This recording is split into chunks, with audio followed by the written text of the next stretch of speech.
बता देती हूँ। 5 रविवार की अर्जी होती है। अब औरतों से 5 नहीं हो पाते भाई, हमारा हो जाता है मासिक धर्म।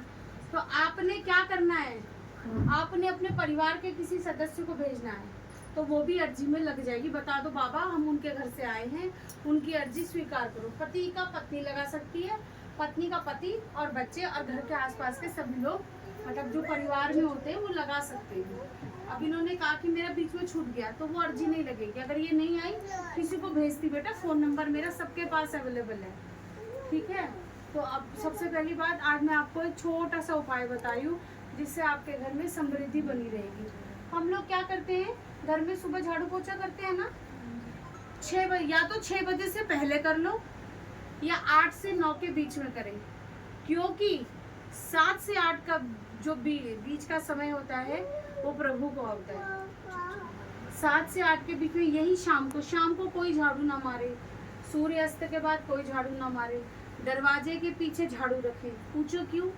दरवाजा ही अंदर और बाहर करता है, होता है ना, बंद किया, और दरवाजे से ही लोगों की एंट्री होती है। तो उससे क्या होता है, लक्ष्मी का आना जाना। और झाड़ू क्या मानी जाती है? लक्ष्मी मानी जाती है।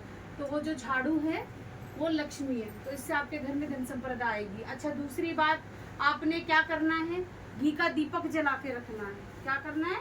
घी का। जब हम घर से बाहर निकले तो सीधे हाथ की तरफ, वो यम का दीपक भी बोला जाएगा उसको, पितरों का भी दीपक बोला जाएगा, और लक्ष्मी का। यम की बहन कौन थी?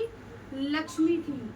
कैसे लक्ष्मी हुई मैं आपको बताऊं। एक बार क्या हुआ, धरती पे श्री विष्णु आते हैं, और आपके वो 90 तो रहते थे, अपना जो उनका साम्राज्य है स्वर्ग में तो था ही था, लेकिन जब वो यम को पता चला कि वो स्वर्ग से धरती तक तो आते हैं लेकिन धरती से नीचे पाताल में नहीं जाते, तो उन्होंने क्या करा, विष्णु भगवान के लिए एक क्रिया करी। क्रिया क्या करी, एक किसी छलिया का रूप धर के उन्हें किडनैप कर लिया।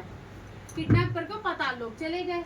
अब लक्ष्मी जी कह रही, ये तो इतने दिन तो लगाते नहीं अपने भक्तों के बीच में, क्योंकि पहले क्या था, सतयुग था, तो भगवान भक्त की परीक्षा और उनके बुलाने पे भगवान आते थे, धरती पे आते थे। लेकिन अब तो कलयुग चल रहा है, तो अब तो आते नहीं है।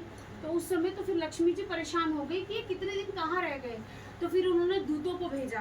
दूतों को जब भेजा तो दूतों ने ये पता लगाया, ये तो आपके पाताल में है, यम के पास, और कैदी हैं।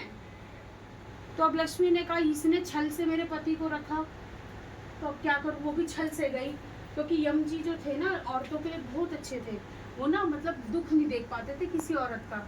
तो वो गई और रोने लगी।